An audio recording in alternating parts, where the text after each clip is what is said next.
ഈ സിനിമ അങ്ങനെ ഒരു ഈഗോ ക്ലാഷ് വെച്ചിട്ടുള്ള സിനിമയല്ല. രണ്ട് റാങ്കിലുള്ള പോലീസുകാരുടെ ഈഗോ അല്ല ഈ സിനിമ, ഒരിക്കലുമല്ല. ആ ഈഗോ ക്ലാഷ് പ്രതീക്ഷിച്ചിട്ട് സിനിമ തിയേറ്ററിലേക്ക് പോകണം, അങ്ങനെ ഒരു കഥയേ അല്ല ഞാൻ പറഞ്ഞിരിക്കുന്നത്. ഞാനിതിന്റെ 3 വേർഷൻ ഓഫ് എഡിറ്റ്സ് കണ്ടു. ഏറ്റവും ഫൈൻ ട്യൂണായിട്ട് ചെയ്ത് ഏറ്റവും നമ്മളിപ്പോൾ പറയുമല്ലോ first half lag second half lag എന്ന് പറയുമല്ലോ, അത് അങ്ങനെയുള്ള കമന്റ്സ് ഒക്കെ ഒഴിവാക്കാം എന്ന് തോന്നുന്ന ഒരു വേർഷനിലേക്ക് ഈ സിനിമ എത്തിയതിനു ശേഷമാണ് ഇതിന്റെ റിലീസ് പ്ലാൻ ചെയ്തത്.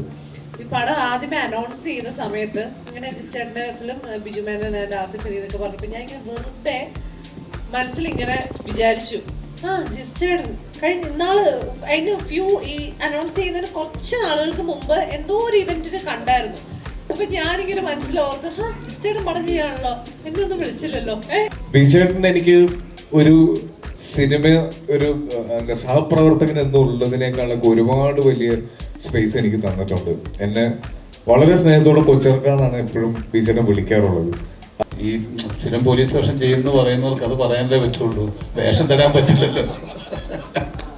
അപ്പൊ സന്തോഷത്തോടു കൂടിയാണ് ചെയ്യുന്നത്.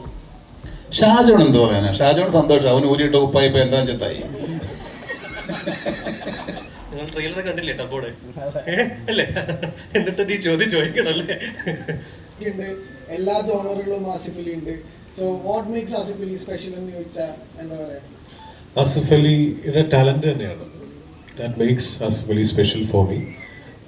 Other than he is my best friend, my brother.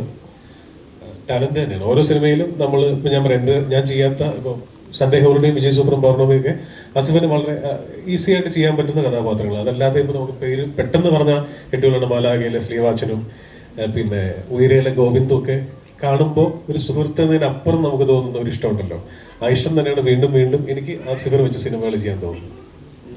Text ബുക്കായി മാറിയിരിക്കുന്ന Lokesh ഉൾപ്പെടെ ഈ സിനിമയെ പറ്റിയാണ് പറയുന്നത്. അപ്പം ഏതെങ്കിലും ഒരു പോയിന്റിൽ ഇപ്പോൾ ഗോഡ് ഫാദർ നായകനൊക്കെ ഒരു ഇൻസ്പിറേഷൻ ആയ പോലെ അയ്യപ്പനും കോശിയും തലവനൊരു ഇൻസ്പിറേഷൻ ഒരു നമ്മൾ ഇതിന്റെ ടീസർ ഇറക്കിയപ്പോൾ മുതൽ ഏറ്റവും കൂടുതൽ കേൾക്കുന്ന ചോദ്യമാണ് ഈ അയ്യപ്പനും കോശിയും ഡ്രൈവിംഗ് ലൈസൻസ് പോലത്തെ ഈഗോ ക്ലാഷുകൾ വെച്ചിട്ടുള്ള. പക്ഷെ ഞാനിത് ഇവിടെ ഉറപ്പായിട്ടും പറയണം എന്ന് വിചാരിച്ചൊരു കാര്യം തന്നെയാണ്. ആസിഫ് നമ്മൾ സംസാരിക്കേണ്ട വിഷയം തന്നെയാണ്. ഈ സിനിമ അങ്ങനെ ഒരു ഈഗോ ക്ലാഷ് വെച്ചിട്ടുള്ള സിനിമയല്ല. രണ്ട് റാങ്കിലുള്ള പോലീസുകാരുടെ ഈഗോ അല്ല ഈ സിനിമ, ഒരിക്കലുമല്ല. ആ ഈഗോ ക്ലാഷ് പ്രതീക്ഷിച്ചിട്ട് സിനിമ തിയേറ്ററിലേക്ക് പോകണം, അങ്ങനെ ഒരു കഥയേ അല്ല ഞാൻ പറഞ്ഞിരിക്കുന്നത്. ഇത് പൂർണ്ണമായിട്ടും ഒരു കുറ്റാന്വേഷണ സ്റ്റോറിയാണ്. പോലീസിന്റെ പ്രൊസീജിയർ തന്നെയാണ് ഇതിന്റെ എന്താ പറയുക സ്ട്രെങ്ത് എന്ന് പറയുന്നത്, ഇതിന്റെ പ്ലോട്ട് എന്ന് പറയുന്നത്. അപ്പം ഇത്രയും ഓൺലൈൻ മീഡിയ ഇവിടെ ഉള്ളതുകൊണ്ട് പറയുകയാണ്, ഇതൊരിക്കലും ഈഗോ ക്ലാഷിന്റെ സിനിമയല്ല. അയ്യപ്പനും കോശിയോ അല്ലെങ്കിൽ ഡ്രൈവിംഗ് ലൈസൻസോ പോർത്തൊഴിലോ നേരത്തെ പറഞ്ഞ ഒരു പടത്തിന്റെയും ജോണറിൽ പെടുന്ന പടമല്ല ഇത്. ആസിഫിന് അതായത് ഈ സിനിമയിൽ ബിജുചേട്ടൻ്റെ കൂടെ എൻ്റെ മുഖവും കൂടെ കണ്ടപ്പോൾ, അതായത് 2 ഹീറോസ് ഉണ്ട് എന്ന് തോന്നുന്ന രീതിയിൽ ഒരു പോസ്റ്റർ വരുമ്പോൾ ഏറ്റവും കൂടുതൽ നമ്മൾ ഫേസ് ചെയ്തൊരു ചോദ്യം അത് തന്നെയായിരുന്നു. ഒരിക്കലും അതിനെ ഇൻസ്പയർഡ് ആയിട്ടുള്ളൊരു സിനിമയല്ല. തീർച്ചയായിട്ടും ഒരു ഈഗോ ക്ലാഷ് വരുന്നുണ്ട്, പക്ഷെ അതല്ല ഈ സിനിമയുടെ ഒരു മെയിൻ പ്ലോട്ടിൽ എന്നാണ് ഞാൻ മനസ്സിലാക്കിയത്. മൊത്തത്തിൽ മാറ്റി പിടിച്ചപ്പോൾ, അതായത് ഇപ്പോൾ സാധാരണ പടങ്ങളിൽ ഉണ്ടാകുന്ന കേക്ക് മുറിക്കുന്ന കത്തിക്ക് പകരം ഇവിടെ ശരിക്കുള്ള കത്തി, ശരിക്കുന്ന ആസിഫ് അലിക്ക് പകരം റഫായ ആസിഫ് അലി, ആ മാറ്റം പാടായിരുന്നു. അല്ല, അങ്ങനെ പാടെന്ന് പറയാൻ പറ്റില്ല. പലരും ഓർക്കാത്തതുകൊണ്ടാണ്. ഇപ്പൊ എന്റെ ബൈസൈക്കിൾ തീവ്സ് എന്ന് പറയുന്ന സിനിമ നിങ്ങൾക്കറിയാം, ആ സമയത്ത് 2013 ഏറ്റവും കൂടുതൽ ട്വിസ്റ്റുകൾ നിറഞ്ഞ മലയാള സിനിമ എന്ന് പറഞ്ഞുകൊണ്ട് ആയിരുന്നു അതിനെ പ്രൊമോട്ട് ചെയ്തിരുന്നതൊക്കെ. ഇപ്പോഴും അത് ഇഷ്ടപ്പെടുന്ന ആൾക്കാർ. അപ്പോൾ അതൊരു ഔട്ട് ആൻഡ് ഔട്ട് ത്രില്ലറായിരുന്നു. അത് കഴിഞ്ഞപ്പോൾ വളരെ യാദൃശികമായിട്ടാണ് ഞാൻ സൺഡേ ഹോളിഡേയും വിജയ് സൂപ്പറും പോലത്തെ ഒരു പാറ്റേണിലേക്ക് എത്തിച്ചേർന്നത്. പക്ഷെ അത് തന്നെ ചെയ്തുകൊണ്ടിരുന്നിട്ട് കാര്യമില്ലെന്ന് എനിക്കറിയാം. അതുകൊണ്ടാണ് ഇഷ്ടപ്പെടുന്ന മറ്റു ജോണറുകൾ പരീക്ഷിക്കാമെന്ന് വിചാരിക്കുന്നു. തീർച്ചയായിട്ടും മറ്റേത് ചെയ്യാന്ന് പറയുമ്പോൾ ഭയങ്കര റെപ്പിറ്റേഷൻ ഫീൽ ഇല്ല നമുക്ക് എല്ലാവർക്കും, എനിക്ക് തന്നെ. അതുകൊണ്ടൊരു മാറ്റിയുള്ള പരീക്ഷണമായിരുന്നു ഇന്നലെ വരെ സ്റ്റിൽ എൻ്റെ ഏറ്റവും പ്രിയപ്പെട്ട സിനിമയാണ് ഇത്. അതിനേക്കാൾ ഏറെ സമയമെടുത്തും ആലോചിച്ചും ഒക്കെ ചെയ്ത സിനിമയാണ് ഈ ഇപ്പോൾ തലവൻ എന്ന് പറയുന്നത്.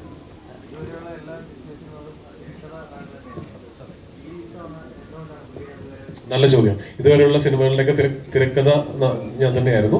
ഇതിൽ സംഭാഷണമാണ് എഴുതിയിരിക്കുന്നത്, സംഭാഷണ സംവിധാനമാണ്. ഇതിൽ ശരത്തും ആനന്ദും 2 പേരാണ്. ഇതിൽ ശരത്ത് ഒരു പോലീസ് ഓഫീസറാണ്, ആനന്ദിന് വർഷങ്ങളായിട്ട് എനിക്ക് അറിയാവുന്ന. 2 പേരും വളരെ ഇൻട്രസ്റ്റിംഗ് ആയിട്ടുള്ള ഒരു കഥ വന്ന് പറഞ്ഞു, എനിക്ക് വളരെ ഇഷ്ടപ്പെട്ടു. അപ്പോൾ അവർ ഭംഗിയായിട്ട് എൻ്റെ തിരക്കഥ എഴുതിയിട്ടുണ്ടായിരുന്നു.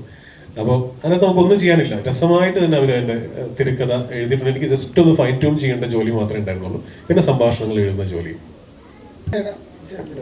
ഇപ്പൊ നമ്മുടെ ഇൻഡസ്ട്രിയിലെ രണ്ട് സൂപ്പർ സ്റ്റാർസിന് തന്നെയാണ് ഈ പറഞ്ഞ പോലെ രണ്ട് ക്യാരക്ടേഴ്സ് കൊണ്ടുവരുന്നത്. അപ്പോൾ അവിടെ ഈ പറഞ്ഞ പോലെ ഒരു രണ്ടുപേർക്കും രണ്ടുപേരതായിട്ടുള്ള സ്പേസ് വേണം, അവരുടെ ഇമോഷണൽ കണക്ട് വേണം, നമുക്കത് കണക്ട് ആണ്.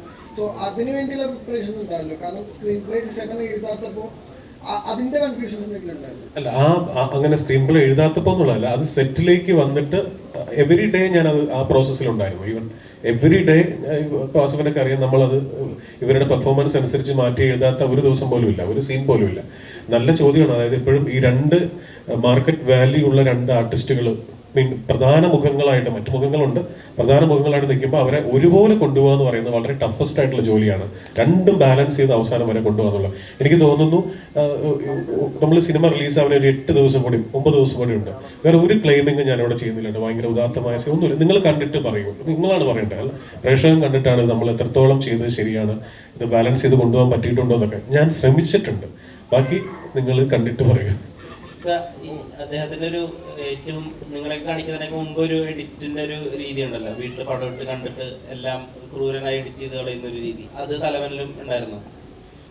തലവനില് ആദ്യം മുതല്, അതായത് ഇതിന്റെ നമ്മൾ വായിച്ച് കമ്മിറ്റ് ചെയ്തൊരു സ്ക്രിപ്റ്റിൽ നിന്ന് ഈ സിനിമയുടെ ഷൂട്ടിംഗ് എന്ന് പറയുന്ന പ്രോസസ്സിൽ ത്രൂ ഔട്ട് ഈ സിനിമയ്ക്ക് ഒരു എവല്യൂഷൻ സംഭവിച്ചിട്ടുണ്ട്. എല്ലാ ദിവസവും ഷൂട്ട് ചെയ്യുന്നത് അനുസരിച്ച് അതിന്റെ സ്ക്രിപ്റ്റിന് ഇവോൾവ് ചെയ്യുന്നൊരു സ്വഭാവം ഉണ്ടായിരുന്നു. അത് ജിസ് വളരെ ബ്യൂട്ടിഫുൾ ആയിട്ട് തന്നെ ചെയ്തു.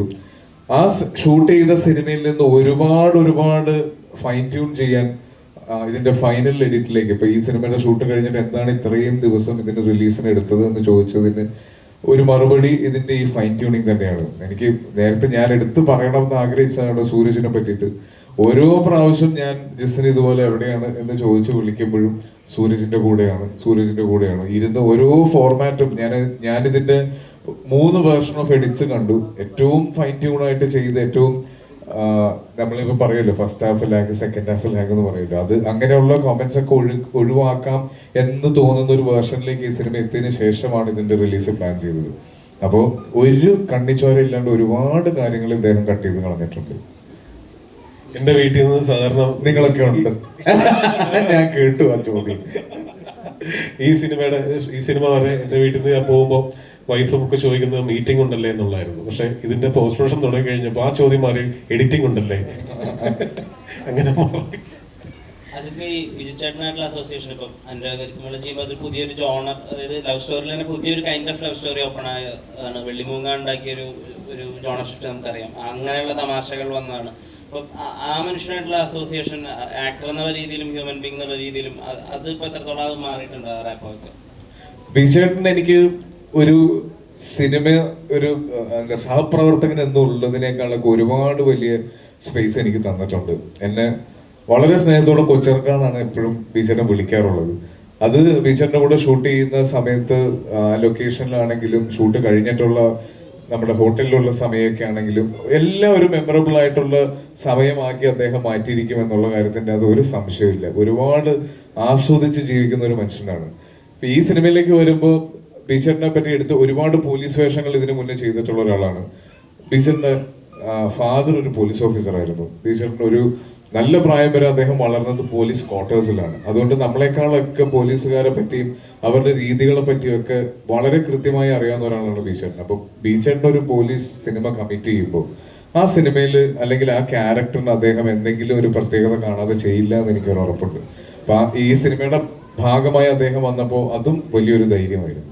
എന്തെങ്കിലും അപകടത്തിൽപ്പെടുത്താനാണ് നായകന്മാര് വരാറ്, അങ്ങനെ എന്തെങ്കിലും മുൻധാരണകൾ ഉണ്ടായിരുന്നു സ്ക്രിപ്റ്റ് പറയുമ്പോ? ഒന്നും കേട്ടില്ല. സാധാരണ ജിസ്റ്റർ സിനിമകളിൽ ഒന്നിലേക്ക് നായകനെ നന്നാക്കാൻ, അതായത് ഒരു അപകടത്തിൽപ്പെടുമ്പോൾ രക്ഷിക്കാൻ അല്ലെങ്കിൽ അപകടത്തിൽപ്പെടുത്താനൊക്കെയാണ് നായകന്മാർ പൊതുവിൽ വരാറ്. അങ്ങനെ എന്തെങ്കിലും ഒരു മുൻധാരണകൾ ഉണ്ടായിരുന്നു സ്ക്രിപ്റ്റ് കേൾക്കുന്ന സമയത്ത്? ഇല്ല, അങ്ങനെ പ്രത്യേകിച്ച് ഒരു മുൻധാരണ അതിനുള്ള ഒരു സാഹചര്യമേ വന്നില്ല. കാരണം ആദ്യമേ വിളിച്ചപ്പോൾ തന്നെ ചെറിയൊരു ഐഡിയ തന്നിട്ടുണ്ടായിരുന്നു. അപ്പൊ നമ്മൾ പ്രത്യേകിച്ച് ഓൾറെഡി നമ്മുടെ അടുത്തോട്ട് ഇങ്ങോട്ട് ഇൻഫോർമേഷൻ തരുമ്പോൾ പിന്നെ അതിലേക്ക് നമ്മൾ മുൻധാരണ വെക്കേണ്ട കാര്യമില്ലല്ലോ. അപ്പൊ അങ്ങനെ കേട്ട് മനസ്സിലാക്കി തന്നെയായിരുന്നു പോയത്. അപ്പോൾ എന്താ പറയുന്നത്, ആക്ച്വലി ഈ പടം ജിസ്റ്റേട്ടനോട് ഇതുവരെയും ഞാൻ പറഞ്ഞിട്ടില്ല കാര്യം. ഈ പടം ആദ്യമേ അനൗൺസ് ചെയ്ത സമയത്ത് ഇങ്ങനെ ജിസ്റ്റേട്ടൻ്റെ ഫിലിം ബിജു മേനോൻ ആൻഡ് ആസിഫ് അലി എന്നൊക്കെ പറഞ്ഞപ്പോൾ ഞാൻ ഇങ്ങനെ വെറുതെ മനസ്സിൽ ഇങ്ങനെ വിചാരിച്ചു, ജിസ്റ്റേടൻ ഇന്നാള് അതിന് ഈ അനൗൺസ് ചെയ്യുന്നതിന് കുറച്ച് നാളുകൾക്ക് മുമ്പ് എന്തോ ഒരു ഇവന്റിന് കണ്ടായിരുന്നു. അപ്പൊ ഞാനിങ്ങനെ മനസ്സിലോർത്ത്, ജിസ്റ്റേടൻ പടം ചെയ്യാണല്ലോ, എന്നെ ഒന്നും വിളിച്ചില്ലല്ലോ, എന്ന് ഞാൻ വെറുതെ മനസ്സിൽ ഞാൻ വിചാരിച്ചു. പക്ഷെ ഞാൻ ചോദിച്ചല്ലോ, ഈ മൊമെന്റ് വരെ ഞാനത് പറഞ്ഞിട്ടുമില്ല. അത് കഴിഞ്ഞിട്ട് എൻ്റെ മോന്റെ ബർത്ത്ഡേയുടെ അന്ന് വൈകുന്നേരം കോള് വന്നപ്പോഴാണ് ഇതെന്താണ്. അപ്പൊ ഞാനിങ്ങനെ വിചാരിച്ച കാര്യങ്ങളൊക്കെ നടക്കുമോ? എന്തായാലും നല്ല എക്സ്പീരിയൻസ് തന്നെയായിരുന്നു ഈ ഫിലിമിലെ കാര്യം പറയുകയാണെങ്കിൽ. അങ്ങനെ ഒരു പ്രത്യേക ഒരു രീതിയായിട്ട് ഇങ്ങനെ നായകനെ നന്നാക്കുന്ന അങ്ങനെയൊന്നും കരുതിയല്ല ആരും കഥാപാത്രം ഒന്നും എഴുതുന്നതും കാര്യങ്ങളും ഒന്നും. അതിങ്ങനെ സംഭവിക്കുന്ന അതിന് ക്യാരക്ടേഴ്സിന് ആപ്റ്റായിട്ട് അങ്ങനെ വരുന്ന കാര്യങ്ങളാണല്ലോ, എഴുതി ഉണ്ടാക്കുന്ന കാര്യങ്ങളാണ്. അപ്പോൾ അങ്ങനത്തെ കാര്യങ്ങളൊന്നുമില്ല. എന്നാലും ഒരു എന്താ പറയുന്നത്, എൻ്റെ ക്യാരക്ടർ വളരെ ഇമോഷണൽ സപ്പോർട്ടൊക്കെ കൊടുത്ത് നിൽക്കുന്ന ഒരു ക്യാരക്ടറിനെ ഇപ്പം പറയാൻ ഒരു സാഹചര്യമുള്ളൂ. അല്ല, ഞാനും എന്തായാലും തലവന്മാരെ രണ്ടുപേരെയും വെട്ടിലാക്കാനും പോയിട്ടില്ല, നന്മമരമാക്കാനും പോയിട്ടില്ല, ഒന്നിനും പോയിട്ടില്ല. ശരിക്കും എനിക്ക് തോന്നുന്നു എൻ്റെതൊരു വേറെ തന്നെ ഒരു വഴിയാണ്. അന്വേഷണത്തിന്റെ ഒരു വല്ലാത്ത മുഖത്തിലേക്ക് അന്വേഷണത്തിന് ഏറ്റവും ഇമ്പോർട്ടന്റ് ക്ലൂസ് കൊടുക്കുന്ന കഥാപാത്രമാണ് അനുശ്രീ ചെയ്തിരിക്കുന്നത്. കുറച്ചുകൂടി ബുദ്ധി പറയുമോ? ഞാൻ പ്രത്യേകം പറഞ്ഞിരുന്നു, ഞങ്ങൾ ഇവിടെ അറ്റത്തിരുന്നാലും ഞങ്ങൾ ഇടയ്ക്കിടയ്ക്ക് ഒന്ന് ബൂസ്റ്റ് ചെയ്ത് തരണമെന്ന് കിട്ടണില്ല. എന്തായാലും എനിക്ക് തോന്നുന്നു നല്ലൊരു പ്രധാനപ്പെട്ട ഒരു ക്യാരക്ടർ തന്നെയാണ് ഞാൻ ചെയ്തിരിക്കുന്നത്. അതിൽ ഒരുപാട് സന്തോഷമുണ്ട്. ഇനി പറഞ്ഞതുപോലെ നമുക്ക് 24-ാം തീയതി പടം എല്ലാവരും കണ്ടതിന് ശേഷം സംസാരിക്കാം. ഈ സിനിമയിൽ ഏറ്റവും എടുത്തു പറയേണ്ട പെർഫോമൻസസിൽ ഒന്നാണ് നസീർക്ക. ഈ സിനിമയിലൂടെ നിങ്ങളെ ഞെട്ടിക്കും. സ്ഥിരം പോലീസാണെന്ന് ചോദിക്കുന്നില്ലേ? അന്വേഷിപ്പിക്കേണ്ടതിന് പോലീസായിരുന്നില്ല. അതെ, പിന്നെയും പോലീസല്ല, ഇതിലും പോലീസാണ്, DNA-ലും പോലീസ്. മറ്റേ ലെഫ്റ്റനന്റ് കേണൽ പദവി പോലെ കിട്ടും, എന്തെങ്കിലും കിട്ടണം. അത് മേടിച്ചിട്ടേ ഞാൻ പോകുള്ളൂ. അല്ല, ഇത് ഞാൻ വളരെ സീനിയറായിട്ടുള്ള നമ്മുടെ ഒരു താരത്തോട് ഞാനിങ്ങനെ പറഞ്ഞു, ഇങ്ങനെ അടുപ്പിച്ചടുപ്പിച്ച് വരുന്നത് പോലീസ് വേഷങ്ങൾ തന്നെയാണ്, അപ്പോൾ അതിലങ്ങ് ഉറച്ചു പോകുന്നൊരു പേടിയുണ്ടെന്ന് വെച്ചപ്പോൾ അദ്ദേഹം പറഞ്ഞു, മോനെ അത് കൊള്ളാവുന്നതുകൊണ്ടല്ലേടാ വിളിക്കുന്നത്, നന്നായിട്ട് ചെയ്യുന്നുണ്ടല്ലേ വിളിക്കുന്നത്. പിന്നെ അതിന് പോലും വിളിക്കാത്ത ഒരുപാട് പേരുടെ ഇടയിൽ അങ്ങനെ വിളിക്കുന്നില്ല, അത് തന്നെ വലിയൊരു ഭാഗ്യമാണ്. ഈ സ്ഥിരം പോലീസ് വേഷം ചെയ്യുന്നു പറയുന്നവർക്ക് അത് പറയാനല്ലേ പറ്റുള്ളൂ, വേഷം തരാൻ പറ്റില്ലല്ലോ. അപ്പൊ സന്തോഷത്തോടു കൂടിയാണ് ചെയ്യുന്നത്. ഷാജോൺ എന്ത് പറയാനാ? ഷാജോൺ സന്തോഷം, അവൻ ഊരിയിട്ട് ഉപ്പായി ഇപ്പൊ എന്താ ചെത്തായി. അങ്ങനെയല്ല, ഇതിനകത്ത് എന്താ പറയാ, ഈ പറഞ്ഞ പോലെ ഒരുപാട് നാളത്തെ ആഗ്രഹമായിരുന്നു. ജിസ്മനായിട്ട് ഞങ്ങൾ എത്രയോ കൊല്ലത്തെ പരിചയമാണ് കേട്ടോ, എത്രയോ കൊല്ലത്തെ പരിചയമാണ്. അത് പറയണം. അതായത് ഞാനും ജയസൂര്യയും കൂടെ ഇങ്ങനെ പ്രോഗ്രാംസ് ഒക്കെ ചെയ്ത് നടക്കുന്ന സമയം, ഞാൻ പറഞ്ഞു 1998-99 ആ സമയത്ത് ഞാനും ജയസൂര്യയും മിമിക്രി ചെയ്യും. 2-man ഷോയാണ്. ഞങ്ങൾ ഒരുപാട് രാജ്യങ്ങളിൽ പോയി പ്രോഗ്രാം അവതരിപ്പിച്ചിട്ടുണ്ട്. ഞാൻ ജയസൂര്യ മാത്രമുള്ള ഷോയാണ്, വേറെ ആരുമില്ല, വേറെ ബേർഡൻസ് ഒന്നുമില്ല, ഒരു മൈക്കും ഞങ്ങൾ രണ്ടുപേരും മാത്രം മതി.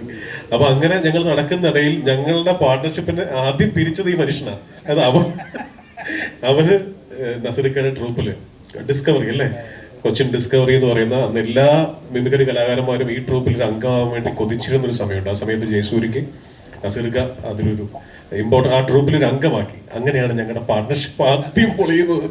പക്ഷെ ഒരുപാട് സന്തോഷമുണ്ട്. അന്ന് മുതൽ ഈ പറഞ്ഞ പോലെ ഞാൻ വീട്ടിൽ ഞാൻ വന്നു, ഓർക്കാത്തതുകൊണ്ടാണ് ജയസൂര്യയുടെ കൂടെ. അപ്പൊ അന്ന് മുതലുള്ള ഒരു നസീർക്കയോട് ഇപ്പോഴും എനിക്ക് ആ ഒരു എത്ര സുഹൃത്തായെന്ന് പറഞ്ഞാലും എനിക്ക് ആ ഷോൾഡറിൽ കൈയിടാനുള്ള ഒരു ധൈര്യമില്ല. കാരണം നമ്മൾ പിന്നെ കൈയെടുക്കരുത്. Thank you. എന്തായാലും വന്നതിലും രഘു എന്ന് പറഞ്ഞ കഥാപാത്രത്തെ അനശ്വരമാക്കിയത് എൻ്റെ സിനിമയ്ക്ക് വേണ്ടിയിട്ട് ഒരു ഡയറക്ടർ എന്നുള്ള രീതിയിൽ എനിക്കത് പറയണം. Thank you. പ്രൊഡ്യൂസറിനോടും ഡയറക്ടറിനോടുള്ള ചോദ്യമാണ്. ഇപ്പോൾ ടെർബോ ഇറങ്ങുന്നു, അതൊരു പ്രധാനപ്പെട്ട, നിങ്ങൾ അതിനൊരു എതിരാളിയായി കാണുന്നുണ്ടോ? അല്ലെങ്കിൽ ഏത് പടം ചോദിച്ചത്? അല്ല, സീരിയസ്ലി നമ്മൾ പറഞ്ഞു വെച്ചാൽ നമ്മൾ സിനിമ റിലീസ് 24th നേരത്തെ പ്ലാൻ ചെയ്തതാണ്. 24-ാം തീയതി എന്നുള്ളത് നേരത്തെ ഫിക്സ് ചെയ്തതാണ്. നമ്മൾ അങ്ങനെയാണ് മറ്റ് കമ്മിറ്റ്മെൻറ്റുകളെല്ലാം ചെയ്തതും. ടർബോ 13-ാം തീയതി, ജൂൺ 13-ാം തീയതി ആയിരുന്നു അനൗൺസ് ചെയ്തത്. അപ്പോൾ അതിന് 3 ആഴ്ച ഗ്യാപ്പ് ഉണ്ടല്ലോ, അതിനു മുമ്പ് നമുക്ക് വന്നു പോകാമല്ലോ എന്നുള്ള വിധത്തിലാണ്. അപ്പം അവർ 23-ാം തീയതിക്ക് തിരിച്ച് ഇങ്ങോട്ട് മാറ്റിയപ്പോൾ ഞങ്ങൾക്ക് മാറാൻ വേറെ ഇടമില്ലാതായി പോയി. അതെ, നമുക്ക് മാറാൻ വേറെ സ്ഥലമില്ലാതായി പോയി എന്നുള്ളതാണ് അവസ്ഥ. വെക്കേഷൻ തീരുന്നു, പിന്നെ നമ്മൾ ഈ പറഞ്ഞ പോലെ നമ്മൾ നേരത്തെയുള്ള കമ്മിറ്റ്മെൻറ്റ്സ് ഉണ്ട്, നമുക്ക് റിലീസ് ഡേറ്റ് കമ്മിറ്റ് ചെയ്തിട്ടുള്ള ഏരിയാസ് ഉണ്ട്. അപ്പം അതിന് നമുക്കൊരു സ്പേസ് ഇല്ലായ്മ സംഭവിച്ചത് കൊണ്ടാണ്. നിങ്ങൾ ട്രെയിലർ കണ്ടില്ലേ ടർബോയുടെ? അല്ലേ? എന്നിട്ട് ഈ ചോദ്യം ചോദിക്കണല്ലേ? അല്ല, ശരിക്കും അരുൺ പറഞ്ഞ പോലെ തന്നെയാണ്. നമ്മൾ എനിക്ക് തോന്നുന്നു ഏകദേശം ഒരു 1.5 മാസം മുന്നേ മുതൽ നമ്മൾ ഇതിന്റെ ഒരു റിലീസ് ഡേറ്റിന്റെ 2 ഡേറ്റ്സ് നമ്മൾ എടുത്തിരുന്നു. അതിനുശേഷം നമ്മുടെ തിയേറ്ററിൽ ഇറങ്ങിയ, ഞാൻ നേരത്തെ പറഞ്ഞില്ലേ, മലയാള സിനിമയുടെ ഒരു വസന്തകാലത്തിലാണ് നമ്മൾ നിൽക്കുന്നത് ഈ ജനറേഷനിൽ. എല്ലാ സിനിമകൾക്കും മികച്ച അഭിപ്രായങ്ങൾ വരികയും എല്ലാ സിനിമകളും വളരെ തിരക്കുള്ള രീതിയിൽ തിയേറ്ററുകളിൽ ഓടിക്കൊണ്ടിരിക്കുകയും ചെയ്യുമ്പോൾ നമ്മൾ വളരെ സേഫായിട്ട് കണ്ടൊരു ഡേറ്റ് ആയിരുന്നു 24. അപ്പൊ അതിൽ ഭയങ്കര കോൺഫിഡൻസിൽ നിൽക്കുമ്പോഴാണ് പെട്ടെന്ന് ടർബോ പ്രീപോണ്ട് ചെയ്ത് 23rd വന്നത്. വൈശാഖനല്ലേ, പോസ്റ്റ്പോൺ ചെയ്യാനല്ലേ ചാൻസ് ഉള്ളൂ എന്നതാണ് നമ്മുടെ മനസ്സിലെല്ലാം ഉണ്ടായിരുന്നത്. പിന്നെ ഇത്രയും വലിയൊരു സിനിമ, ഭയങ്കര ഗ്രാൻഡ്യൂറിൽ വരുന്ന മമ്മൂട്ടി കമ്പനിയുടെ 5ാമത്തെ സിനിമ. അപ്പൊ നമ്മൾ വിചാരിക്കുന്നത് 13 എന്നുള്ള ഒരു 2 ആഴ്ച കൂടെ തള്ളുമായിരിക്കും, പടി തീരട്ടെ എന്നൊക്കെ വിചാരിച്ചിരുന്നതാണ്. പക്ഷേ ഇപ്പം പറയായിരുന്നു, ഇപ്പം 24th എന്ന് പറയുന്നത് നമുക്ക് വെക്കേഷൻ തീരാൻ ഒരാഴ്ച കൂടി ഉണ്ടായിരുന്നെങ്കിൽ പോലും ഞങ്ങൾ ഒരാഴ്ച മാറ്റി വെക്കുമായിരുന്നു. കാരണം അത് മമ്മൂക്ക എന്ന് പറയുന്ന ആളോടുള്ള ആരാധനയും ഞങ്ങളുടെ റെസ്പെക്റ്റും പിന്നെ പേടിയുമാണ്.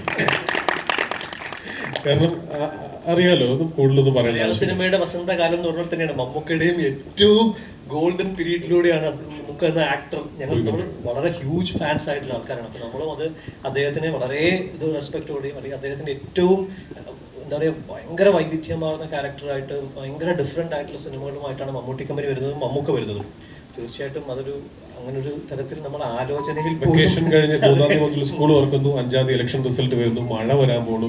അതുകൊണ്ട് ഒരു രീതിയിൽ ഞങ്ങൾക്ക് അങ്ങോട്ട് പുഷ് ചെയ്യാനായിട്ട് പറ്റാത്തതുകൊണ്ടാണ് നമ്മൾ 23rd 23rd ടർബോ എന്ന്. അത് കഴിഞ്ഞ് 24th നമ്മൾ റിലീസ്. അറിയാം, നമ്മൾ അത് വലിയ സ്കെയിലുള്ള സിനിമയാണ്, നമ്മുടേത് നമ്മളാൽ കഴിയുന്ന രീതിയിലുള്ള ഒരു സ്കെയിലിങ്ങിലുള്ള ഒരു സിനിമയാണ്. എന്തായാലും നിങ്ങൾ എന്റർടൈൻ ചെയ്യുമെന്നുള്ളൊരു പ്രതീക്ഷയുണ്ട്. ആ സിനിമ വിജയിക്കുമ്പോൾ ഉറപ്പായിട്ടും ഞങ്ങളുടെ സിനിമയും കൂടെ നിങ്ങൾ പരിഗണിക്കണം, അതിനെ കൂടെ വിജയിപ്പിക്കണം. നമ്മളൊരു പ്രീ കമ്മിറ്റ്മെൻ്റ് ഉള്ളതാണല്ലോ. നമ്മൾ സിനിമകൾ തിയേറ്ററിലേക്ക് എത്തിക്കുമ്പം OTT എന്ന് പറയുന്നത് നമ്മുടെ ബിസിനസ്സിൻ്റെ ഭാഗമായിട്ടുള്ള കാര്യമാണ്. നമ്മൾ വലിയ സ്കെയിലിൽ സിനിമകൾ എടുക്കുമ്പം നമ്മൾക്ക് അത്തരത്തിലുള്ള സപ്പോർട്ടുകൾ ഉണ്ടെങ്കിലേ നമുക്ക് സിനിമയുമായിട്ട് തിയേറ്ററിൽ വരാൻ പറ്റുള്ളൂ. അപ്പം നിങ്ങൾ ആവേശം കാണുമ്പം ആവേശം ഹ്യൂജ് സ്കെയിലുള്ളൊരു സിനിമയാണ്. ആ സിനിമ ആ ബഡ്ജറ്റിൽ ഇപ്പം നിങ്ങൾ മറ്റ് ഭാഷാ സിനിമകൾ കാണുന്നുണ്ട്, വലിയ ബഡ്ജറ്റിലുള്ള മറ്റു ഭാഷാ സിനിമകൾ കാണുന്നുണ്ട്. നമ്മൾ അതിനോട് ബഡ്ജറ്റ് വൈസ് കടപിടിക്കാൻ നോൽക്കുമ്പോൾ അങ്ങനെ നമ്മുടെ മലയാളത്തിൽ പ്രൊഡ്യൂസേഴ്സും ആക്ടേഴ്സും ടെക്നീഷ്യൻസും അതിന് ശ്രമിക്കുമ്പം അങ്ങനെയുള്ള സപ്പോർട്ടുകളെ നമുക്ക് മാറ്റി നിർത്തി ചിന്തിക്കാൻ പറ്റില്ല. ആവേശം വലിയ 30 കോടിക്ക് മുകളിൽ സ്പെൻഡ് ചെയ്തിട്ടൊരു സിനിമയാണ്. അങ്ങനൊരു സിനിമ ചെയ്യുമ്പോൾ ഇങ്ങനൊരു സപ്പോർട്ട് ഇല്ലെങ്കിൽ എങ്ങനെയാണ് ഒരു പ്രൊഡ്യൂസർ അതുമായിട്ട് മുന്നോട്ട് പോവുക? അപ്പം നമുക്ക് ഉറപ്പായിട്ടും അത്തരം പ്ലാറ്റ്ഫോമുകളെ നമ്മൾ ആശ്രയിച്ചേ പറ്റൂ. സിനിമയുടെ വലിപ്പം കൂടുമ്പോഴും നമ്മൾ ചെയ്യേണ്ടത് എന്താണ്? നമ്മൾ ആ ദിവസങ്ങൾക്കുള്ളിൽ തിയേറ്ററിൽ കാണുക. നമ്മൾ മാക്സിമം ആദ്യ ദിവസങ്ങളിൽ തന്നെ തിയേറ്ററിൽ വന്ന തിയേറ്റർ എക്സ്പീരിയൻസ് നമ്മൾ അനുഭവിക്കുക എന്നുള്ളതാണല്ലോ നമുക്ക് ചെയ്യാൻ പറ്റുന്നത്. പക്ഷേ അത്തരം സപ്പോർട്ട് ഇല്ലാതെ നമുക്ക് അത്രയും വലിയ സിനിമകൾ പുൾ ഓഫ് ചെയ്യാൻ പറ്റില്ല. നമ്മളത് ഉറപ്പായിട്ടും നമ്മൾ അതിനെ പരിഗണിക്കാതെ അല്ലെങ്കിൽ അതിനെ കാണാതെ നമുക്ക് മുന്നോട്ട് പോകാൻ പറ്റില്ല സിനിമകൾക്ക്. എനിക്ക് 8 months ആണ് എൻ്റെ ഒരു കംപ്ലീറ്റ് റിക്കവറി പീരീഡ് പറഞ്ഞിരിക്കുന്നത്. എൻ്റെ ഫിസിയോതെറാപ്പിസ്റ്റ് ഇവിടെ ഉണ്ട്. ഞാൻ സ്റ്റെപ്പ് കയറി ഇറങ്ങി ഓടേണ്ടതെന്നൊക്കെ അറിയാൻ വന്നതാണ്. കാലിന് ചെറിയൊരു ബുദ്ധിമുട്ടുണ്ട്, ഇപ്പോഴും നടക്കാനൊരു വേദനയൊക്കെ ഉണ്ട്. അപ്പോൾ ഒരു 8 months ആണ് കംപ്ലീറ്റ് റിക്കവറി പറഞ്ഞിരിക്കുന്നത്. അത് കംപ്ലീറ്റ് ആയതിനു ശേഷമാണ് എനിക്ക് ആക്ഷൻ സീക്വൻസസ് ഒക്കെ ചെയ്യാനുള്ളൊരു കണ്ടീഷനിലേക്ക് എത്തുള്ളൂ. അപ്പോൾ ആ സമയം വരെ റെസ്റ്റ് കൊടുത്തിട്ട്, കാര്യം ഞാൻ അത്തരത്തിൽ ആ ഒരു സ്കെയിലിൽ ചെയ്യണമെന്ന് ആഗ്രഹിക്കുന്ന ഒരു സിനിമയാണ്. അപ്പോൾ അത് ഒരു ഫിസിക്കലി ഒരു ബുദ്ധിമുട്ടുള്ളതുകൊണ്ട് അത് എന്നെ ലിമിറ്റ് ചെയ്യരുതെന്നൊരു ആഗ്രഹം ഉള്ളത് കൊണ്ട് കുറച്ചും കൂടെ സമയം എടുത്തായിരിക്കും ആ സിനിമയിൽ ജോയിൻ ചെയ്യുക. അതാണ് ഇതുവരെയുള്ള പ്ലാൻ.